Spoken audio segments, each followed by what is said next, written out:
Okay, let's get started with this optimistic topic.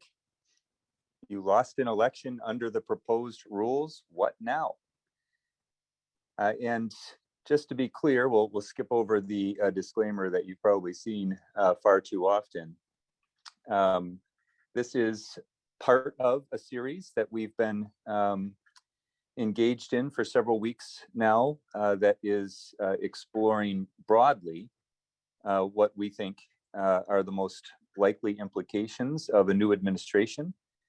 Every time we get a new president, we get changes in federal agencies, and when we get changes in federal agencies, we get different enforcement priorities. And we have a president now, if you've been with us from the start, who is an unabashed supporter of organized labor. He has said he'll be the most pro-union president you've ever seen, and so far he has taken actions that support that statement. He's put his money where his mouth is. So we are working through what we think are the most significant developments on Wednesdays at 8 a.m. And this is just the latest in that series. You see what's coming up next on your screen now. But today's topics are pretty narrow. Some of these topics are broad. Some of them apply to all of you, all employers in West Michigan and beyond. Some topics are relatively narrow by definition, and this is one of the narrower ones because you have to have lost an election before what we're going to talk about today becomes relevant. And my hope is that all of you intend to never put yourselves in that position, and that's a very good strategy.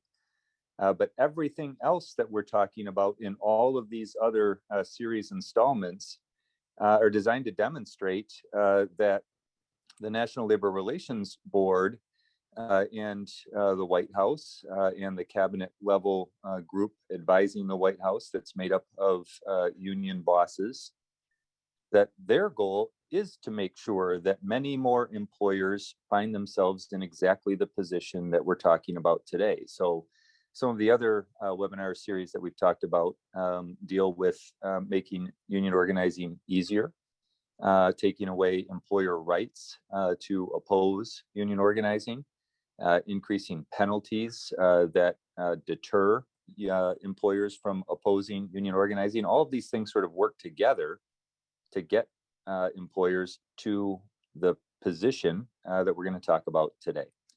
So we're going to talk in two parts. One is what happens if an employer loses an election right now. And I'll talk about that briefly. And then my friend and partner, Kelley Stoppels, will talk about what would happen under the PRO Act if an employer loses an election. So if this piece of legislation that we spent a lot of time on becomes law, and there has been a development on that front that Kelley will talk about in just a moment, then the landscape is going to change substantially. So let's get to it with what we would do now. Today's consequences, you just lost an election, and you probably look a little bit like that guy right there. You are shocked, you are confused, and you have absolutely no idea what's going to happen next. And so just a little pop quiz to see whether people are on their game this morning. What do you do? If you've just lost an election, do you bone up on the National Labor Relations Act? Do you gather and carefully examine sample collective bargaining agreements from the same union in the same industry so that you have a really good sense for what they're going to try to negotiate? And so you have a really good sense of what you need to make sure that you avoid and what you need to make sure that you oppose. Do you begin an extended leave of absence? Or do you explore your prescription drug options? All of these are good options. And all of these are options that you might seriously consider if you lose an election. And that is to say, if you have any options, because if you are the person responsible for union avoidance at your organization, and you have just failed to avoid a union, some employers, not yours, but some employers might make the decision for you. But what does it all mean? I mean, if a union organizes you, if you lose an election, what does that legally mean? And it means something very simple, at least to articulate. It means you have a duty to bargain. And what does that mean? That means right now that you have to meet with the union at reasonable times and in reasonable places and negotiate in good faith. And that's the standard. The standard is in good faith to reach an agreement on the terms and conditions of employment of the employees in the bargaining unit. So you have to meet and you have to exercise good faith. Now, that can sound like a lot, and in some ways it is. Bargaining is no fun. It takes a long time. It is nuanced. It's perilous. I mean, you are negotiating a contract, and when you're done, whatever's in there, whether you meant it or not, whether you recognized it for what it was or not, you're stuck with it. And the union's goals are going to be not just different than yours, but diametrically opposed to yours. So it's not easy. It's not something anybody ought to embrace. It's not something you would ever want. But right now, it is manageable. It's not the end of the world. And it's manageable for one reason and one reason only, and that is that you, as the employer, have control. You have a great deal of control. And just a few examples to illustrate that point. You don't have any legal duty to agree to any standard union contract. And there certainly are association contracts that many employers sign on to, especially in the construction industry. But otherwise, there isn't even really any such thing as a standard union contract.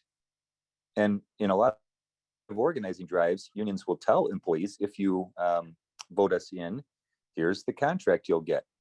And they'll point to an agreement from maybe a manufacturer or a retailer down the road. But that's not how it works. And frankly, it's not even something that a union is typically going to ask. You're going to negotiate a first contract from the ground up, piece by piece. And then even if you look at those pieces, you don't have any legal duty to agree to any standard union provision. So one obvious hallmark of a union contract is an accelerated, maybe even dominant role for seniority. But that doesn't mean you have to agree to allow seniority to govern your decisions, to govern who gets what jobs, who gets overtime, who gets laid off and who doesn't. You don't have any legal duty to agree to any of that. You might decide to, if there's something that you think you can get that's more important to you. But the idea that, a union agreement has to be seniority based, or that a union agreement has to have just cause protection, or that a union agreement has to have union security. They do commonly, but you don't have to agree to those things. In fact, you don't have to agree to any union proposal that you don't want to put into a contract, not one. I want to clarify that statement to make sure we're understanding one another. If you just say no to literally everything the union slides across the table, you're going to have a problem, because that doesn't show good faith. But there isn't any union proposal that you have to accept. There certainly isn't any union proposal that you ever have to accept without modifying it, without adding to it, without reshaping it so that you think it's workable for your organization. And at the end of the day, you don't have to meet any minimum threshold. There's no sort of floor that, if you sink below, you have failed to bargain. And all of that really comes together to mean that you don't have to put anything into the collective bargaining agreement that you find to be unworkable or even unwise. And you have lots of freedoms to continue to utilize your, existing HR infrastructure. You don't have to just say, well, it's a contract now, so all of our policies are out the window. You can maintain all of your policies and allow them to fill, every gap that the contract doesn't provide for. And you don't have any deadline to reach an agreement. You can negotiate for as long as it takes to get an agreement that you can live with. And first contracts do often take a year or more. I just got done with a contract that took 2.5 years to negotiate. And part of that was because 90% of what the union put on the table was completely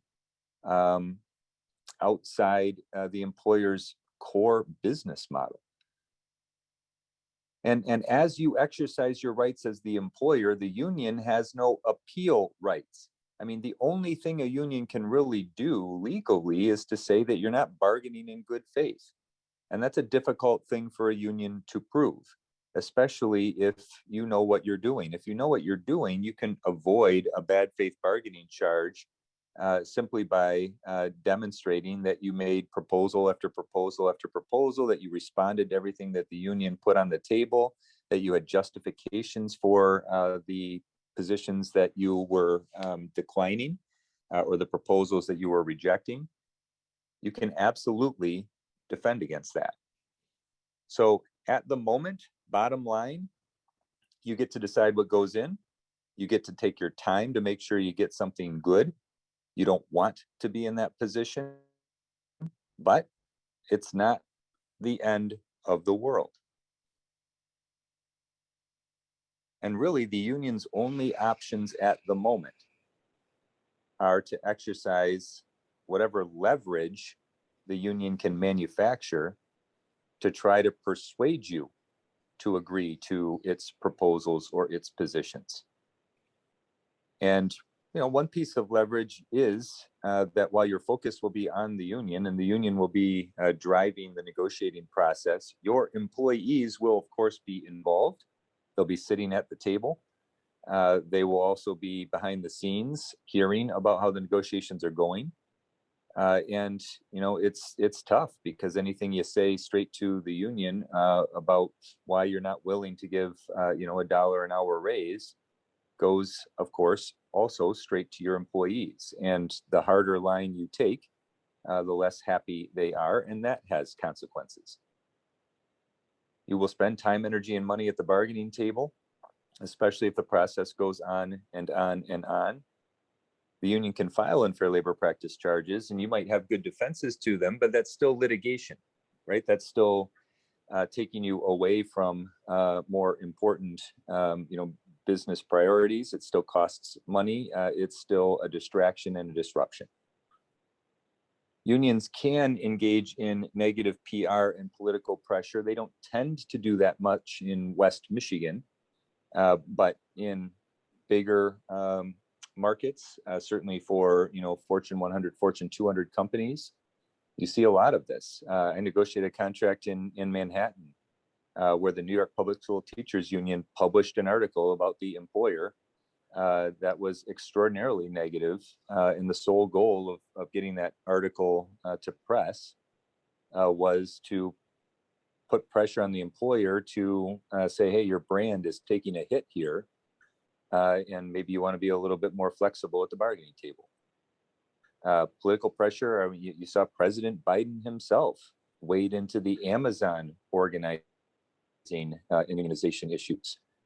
You see lots of state representatives, governors will weigh in on big elections. Certainly state reps will weigh in on big elections. There are lots of situations where this can become part and parcel of the public realm. And unions can mount what's called a corporate campaign, where they take actions that are just designed to inform the public that you as an employer are no good. You should be boycotted. You don't pay your employees much. You don't care about them at all. Whatever the case may be. And depending on your sensitivity to that sort of thing, it can be extremely difficult to manage and extremely difficult to tolerate. But the primary union leverage, the primary union lever that it can pull, the threat that hangs over the bargaining process, the way that unions try to pressure employers into agreeing to whatever it is that the union wants the employer to agree to, is a strike. And, you know, strikes, like bargaining, are no fun. They are full of risk. They are incredibly disruptive. They represent, you know, a level of divisiveness that is a little hard to underestimate. But if a union strikes, and we have strikes in West Michigan, there's no question about it, you can and should operate. Employees don't get paid. You're not required to provide benefits to them. And you can replace them. And you can replace a striking employee temporarily. In other words, get labor in for the duration of the strike. Or you can replace employees permanently. If it's an ordinary strike, what's called an economic strike, where the union is simply protesting your position at the bargaining table, if they go on strike, you can permanently replace every striking employee. So while nobody should underestimate a strike, if you can take a strike, if you can live through it, if you can operate through it, if you can serve your customers through it, if you can get staffing through it, then one of two things is going to happen.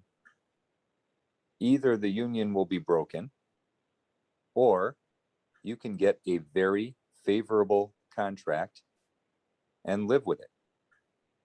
Doesn't mean that you'll enjoy it every day, but you can live with it. You can continue to be successful and profitable because the contract that you have to adhere to has all the right things and none of the company sinkers. So that's what it's like right now. And it's not a rosy picture. It's not one that anybody wants to raise their hand and volunteer for, but it is manageable. And now I will turn it over to Kelley in case anybody thinks that it can't get worse. Thank you for that introduction, Nate. Appreciate that. So under the PRO Act, which is what we are kind of focusing this series on, as Nate mentioned, there was just a development in this area, just to make sure people understand that what we're discussing isn't just theoretical. This is actually something that is in process. So last night, the House of Representatives passed the PRO Act. The vote was 225 to 206, and there were actually 5 Republicans who crossed over and voted in favor of the PRO Act. So now the PRO Act is going to be moving on over to the Senate. The other thing that was interesting is that, as Nate mentioned, we've been hearing lots of statements from President Biden. When he was on the campaign trail, he made the promise that he was going to be the most pro-union president you've ever seen. He weighed in related to the election in Alabama that Amazon is going through. And last night he issued a statement in support of the PRO Act. And if you go to the White House's page, you can see this. It was just released yesterday. I just want to read you a short snippet because this definitely tells you where the administration's head is at. So President Biden stated, "We should all remember that the National Labor Relations Act didn't just say that we shouldn't hamstring unions or merely tolerate them. It said that we should encourage unions. The PRO Act would take critical steps to help restore this intent. I urge Congress to send the PRO Act to my desk so we can seize the opportunity. So that's where we are, latest and greatest on the PRO Act. This thing is moving. Obviously, as we've been saying through this presentation series, we expect that where there'll really be some action on this is in the Senate. Obviously, a lot depends on retention of the filibuster, and we'll see. We'll see what happens in the Senate. But this is not just theoretical. This is a piece of law that we could see put into effect. All right. So bargaining, the initial collective bargaining agreement. Nate gave you a picture of what that looks like now. And as he said, really the parties control the timing and the process. Currently, there's no deadline for when an agreement needs to be reached or what needs to be in that agreement. That process is subject to the good faith of the parties to meet at reasonable times and attempt to work together in good faith to reach an agreement. And under the National Labor Relations Act, the long recognized principle of collective bargaining is that it is that negotiation between the two parties. The scope, the pace is determined by the parties as long as they bargain in good faith. And you as the employer don't need to accept any proposal that's put out there by the union. You're free to set out your own language, and the parties are supposed to work together. The fact that there's no deadline for implementing a first contract is important, right? Because it enables you to have some control over the pace and really figure out and take the time to determine what it is that you want to see in that agreement.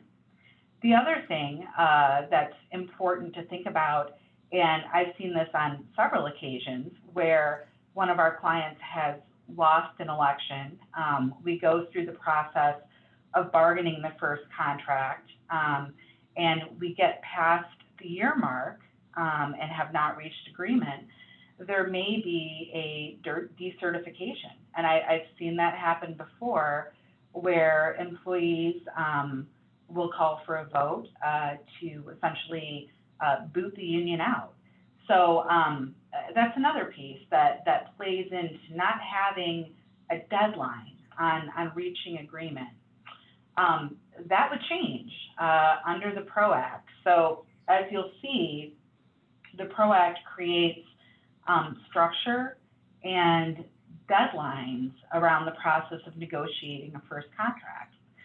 So the PRO Act states that not later than 10 days, so we're talking about a week and a half, after the employer receives a written request for bargaining from their newly certified representative, so from the union, there's an obligation to begin to meet and bargain collectively.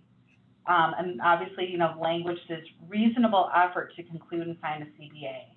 To me, that reasonable effort, I think that looks like good faith, but, you know, there's room for interpretation there. The other thing I would highlight under the PRO Act is there is language providing that if the parties agree, there could be an extension of time. I'll tell you that if I was the union, I absolutely would not agree to any kind of extension of time, because as you'll see, the union's goal is going to be marching you, the employer, through the steps that are outlined in the PRO Act as quickly as possible in order to get to a collective bargaining agreement. All right, so we've had that initial request from the union. They've indicated they want to start bargaining. Within 10 days of receiving that request, you have started negotiating with the union. There is a next step under the PRO Act related to bargaining that initial contract. So we started bargaining, and under the PRO Act, 90 days is seen as sufficient in order to try to reach an agreement. And as you heard Nate say, those initial agreements take a long time, right? You're starting from scratch. Everyone's kind of feeling each other out. You're trying to figure out what's important to each of the parties, um, and create language from whole cloth. Often it takes at least a year, to really get to an initial CBA. Lots of times, much longer. But under the PRO Act, after 90 days of bargaining, either party can notify the Federal Mediation and Conciliation Service, and request that FMCS appoint a mediator to work with the parties. Now, I'm sure many of you are familiar with FMCS. Their goal is to offer guidance. Right now, if they become involved in negotiating a collective bargaining agreement, both parties need to request. And FMCS, their goal is to provide a neutral third party to kind of weigh in on best practices and facilitate reaching an agreement between the parties. So what's really different about this is that it could be a single party request, right? And that it is in place so early in the process of trying to reach that initial collective bargaining agreement. And again, there's that language that's been included about, the parties could agree to a further time frame rather than just that initial 90-day period. Once again, in my view, that language doesn't really have much meaning, because if I'm the union, I am absolutely not going to agree to any kind of extension of time. I want to march through the process as quickly as possible. The other thing that I would mention as we're talking about the process of negotiating that initial collective bargaining agreement, Nate talked about different levers that the employer can pull or the union can pull in this process. One of the things that he mentioned is the ability of unions to strike in support of their position. And as Nate stated, if it's an economic strike, currently you as the employer have the ability to permanently replace those strikers. Obviously, no one wants to go through a strike. It's disruptive, it's expensive, it is difficult for the employer, but you can and should continue to operate. And right now, depending on what kind of strike it is, you have some options in terms of how you continue to staff your operation. And one of those options is that in many instances, you can permanently replace strikers. And that makes it sometimes a bit easier to continue operations and have some continuity. Under the PRO Act, the ability to permanently replace strikers disappears. You no longer have that option. So again, the PRO Act is tilting the scales in favor of the union. It's allowing them to continue to have that lever to pull if they so choose during negotiations. But on the flip side, you as the employer don't have the same options to respond. And if you can't permanently replace strikers, it's going to make it more difficult to continue operations. And it means that there's a lot less risk to those employees who might decide to strike.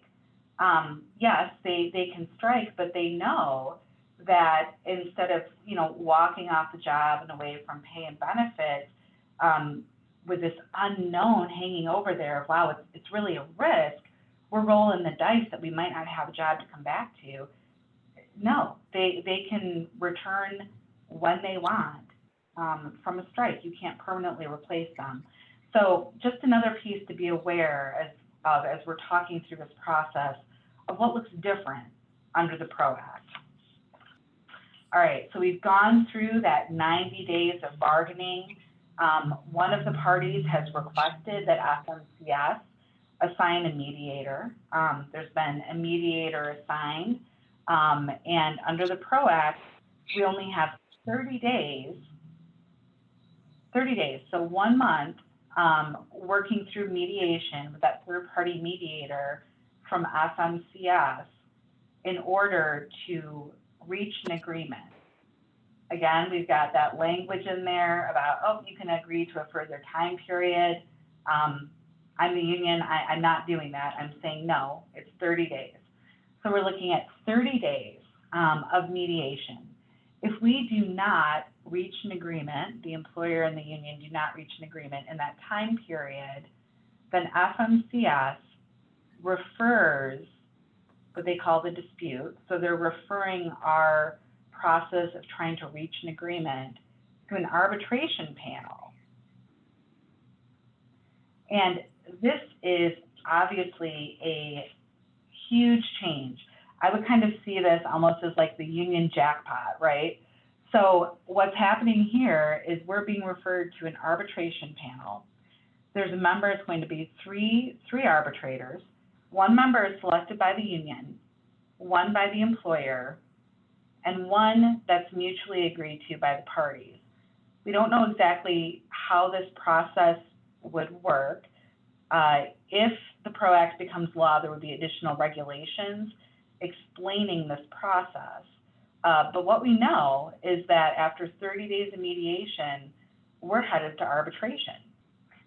So for the first time, we are now moving into a process where private employers are essentially going to be headed into our interest arbitration.